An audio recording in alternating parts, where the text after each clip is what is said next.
Animatic Battle. You've heard of it at some point or another, right?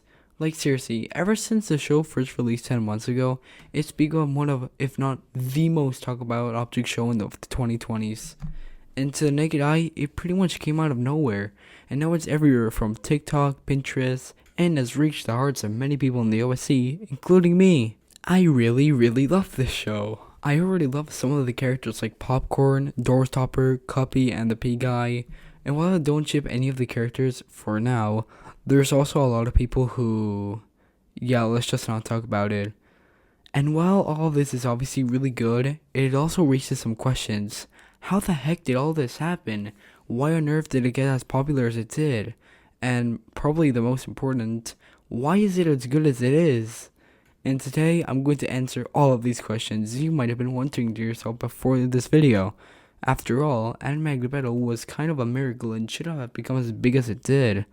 And if you end up enjoying this video at all, consider subscribing, because if we hit 3K by the end of the year, I will turn my profile picture into this capybara, because it kind of reminds me of a certain Animatic Battle character. And without further ado, enjoy this video.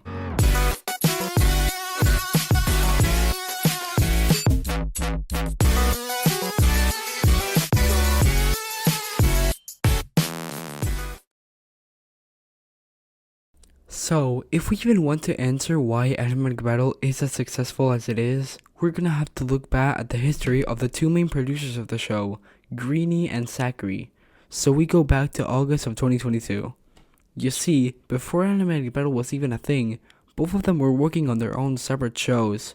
Greeny's Grand Game had been released a few days ago, and Zachary was working on OBS's 7th episode, which was a show that has been going on since 2020. After Battle of Grandma was finished.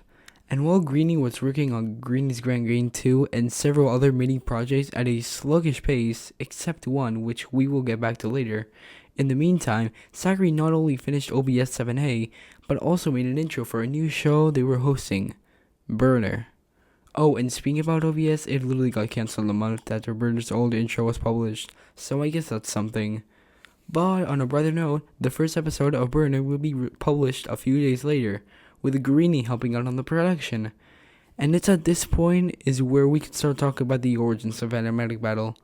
A few months after the Burner's first episode, Greeny would finally publish the second episode of Greeny's Grand Game. But despite to this day still not having a third episode, even though the series is far from over, another one of Greeny's side projects was finishing too, which would shape the future of Greeny's career forever. Object Fool. Now, let me tell you the tale of Object Fool. You see, this show was never made with the intent of being popular or becoming something really big. I mean, it was literally made on April Fool's of 2022, even before Greeny's Grand Game first episode was finished. Heck, it was even made of the intent of pranking people to think that it was going to be Greeny's Grand Game. Hence the name Object Fool. Get it? Now, while we don't know for sure, there's a very high chance that this wasn't made to be something popular. And at first, it really wasn't at all. It performed just like lots of other side projects that Greeny was producing at the time, like Tyapause, Recombination, and Quadricrawl. However, throughout 2022 and 2023, Greeny would release short joke episodes of Object Fool around once a month, with there even being a debut where we got to see all of the Animatic Battle's modern day contestants that we know and love. And on July 7th of 2023, Object Fool concluded on its 9th episode. And this is where the story of Animatic Battle truly begins. So, now that we already covered how Animatic Battle came to be, let's talk about Animatic Battle's episodes and characters themselves. Animatic Battle is a BFB kind of like show, where there's a vast array of characters in which the writers have to somehow balance all these characters' screen time. And while some characters are fairly normal, others are definitely stranger than others. But almost all of them are based off of failed debuters that Greeny's fan made, so that seemed inevitable. This is also a semi-joke show in which the show's overall seriousness isn't great, but there are obviously some serious scenes sprinkled throughout the episodes. What mostly carries this semi-joke show style are two key factors: Animatic, the host of Animatic Battle themselves, and the show's simple visual style. The best way to describe Animatic is if you imagine 4 from BFB pre-split, but just 10 times sillier. Animatic is just very non-serious and with a simple yet recognizable animatic style. Haha, get it? He's honestly the perfect kind of host for Animatic Battle. And along with that, the show's simple environment just leads to the perfect visual and writing style for the show. And that's something not many shows can accomplish very well. So this just adds on to what makes Animatic Battle so special. So, now that we covered what Animatic Battle actually is as a object show and the history behind its creators, it's time to actually answer the question, what makes Animatic Battle good? Now, to answer this very important question, obviously, it doesn't come in one, but three different factors in my opinion, and I'll explain all of them as we go. Number one is the memorability. Now, this can definitely mean a lot of things, and is pretty up for interpretation, but to me, what makes something memorable is that you remember it long after you already watched it. This something could be anything, like the jokes, characters, visuals, and certain scenes. But in Animatic Battle's case, it's all of them. Like seriously, there is so much that makes Animatic Battle memorable, and make you remember it for a long time. Like just to name a few examples, let's just go ahead and name some of the characters. Popcorn, when you think of her, you think of the outgoing team member that sacrificed herself in Challenge 2. Acid Juice, when you think of him, you think of the silly, goofy one but still takes the game seriously. Bioluminescenti, when you think of them, you think of the psychopath that wants everything dead. Beehive with his loose raw accent, T with her chill personality, Cheese's pure silliness that knows everyone's credit card numbers for some reason. It's all these characters that are far from being the most important ones, and yet you still remember them for their simple personalities. It's like this because the characters are memorable. When you watch the new Animatic Battle episode, you don't have to watch the previous episode just to remember what each character was about. In fact, I personally know many shows with a third of the number of characters, and by episode 5 I'm still like, wait, so what does this character do again? And the fact that Animatic Battle can have over 60 contestants and can make most of the cast memorable by episode 3 is something truly impressive writing-wise for an object show that I highly doubt can be replicated again, and is one of the key reasons that it's as good as it is. Second key factor is the execution. Now, this one really isn't that complicated to understand, but yeah, no, this show is executed amazingly for being a semi-joke show. It somehow balances both the serious and jokes parts perfectly. Sure, while some scenes are purely for the laughters, like the "Buddy good boy, be a buddy good man, and give us the scoop" scene, which I honestly find really funny and probably my favorite part on the entire series. And yet there's still room for genuine emotional scenes like the weathery confrontation in episode 3. It's moments like that when you realize that you're still watching a show and not a theatrical comedy. I also really like this scene because while it does stick out like a sore thumb in the episode, it still fits in with the context, unlike in BFB 6, where Pin and Courtney have this seemingly unexpected deep conversation about Loser, where it doesn't fit in with the episode at all and didn't really have a reason to exist. Whereas in Animatic Battle 3, it also doesn't fit in with the episode, but it actually makes sense to have that scene because of the hopelessness of the situation, and also the environment, I guess.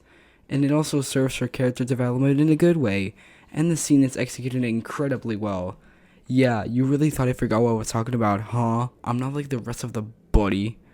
Okay, but jokes aside, every little detail about Animatic Battle is just executed amazingly. It's basically just a semi-joke version of BFB in 2024, because it's probably just as good as BFB, if not maybe even a bit better, just because of everything mentioned. Or maybe just a huge sucker for semi-joke shows, could be both at this point. And that leaves us with the final thing that makes this stupid little show as perfect as it is. And it's probably the most important one of the three in my opinion. It's none other than the two people that made this a reality, Greenie and Zachary. Sure, you could say that the entire team that animates, voice acts, and storyboards the episode are also a key factor here, and while yes, they all do an incredible job and I love every single one of you that works on the show, mwah, the real ones that truly give the light of the show are both of them. And if you really think about it, this is far more than just a good and popular object show. No, this is a combination of years of experience of these two writers, and we just lost one of them. I can guarantee Animated Battle will be much different than what we know now. Animatic Battle combines Greeny's experience with writing joke shows and also having worked on Greeny's Grand Game, which also has a lot of contestants, and Sakurai's ability of knowing how to make the characters memorable and how to make people remember their personalities without having to rewatch previous episodes. And the fact is that these two are quite literally made to work together, as each other's strengths are the other's weaknesses when it comes to writing a show. Sure, Greeny has worked on Greeny's Grand Game, which has a ton of characters, but in my opinion, Greeny's Grand Game never takes the time to make the characters memorable by any means. They all just kind of blend in into being just Greeny's friends without any noticeable distinctions. And while Sakurai is an amazing writer and knows how to make memorable characters, she also doesn't have the experience with managing huge crowds of contestants, and her humor doesn't hit as hard as Greeny's in my opinion. Sorry. Though she still is pretty funny. And thus, when you put these two insanely talented OST creators in charge of making a show like Animatic Battle, you get nothing short of a masterpiece. And that, my friends, is where the magic of Animatic Battle comes from. Animatic Battle is what happens when you pick the right theme, right characters, and right creators to make an object show. That's what made it so popular. That's what made it praised by thousands and inspired many to give object show creation a shot. That is a recipe for nothing short of a masterpiece. Now that I'm done with my yapping, I hope you can understand not to take something like Animatic Battle for granted again. Yet it's truly something that will be very hard to replicate in the future. Or in other words, one of a kind. I made this video because I knew from the moment I first watched it that this show had something special deep down inside. And now I've got to share what I think makes it good to all of you. And sure, I probably yapped for way longer than I should have, yeah. But that's just because, well, there's just a lot to like about this show. Animatic Battle is genuinely one of the greatest object shows ever made. And I hope that after this video, you can agree with me. And if you haven't already, which I seriously doubt, you should give it a watch. It's something that was made for everybody. And I hope you enjoyed this as much as I did when I first watched it.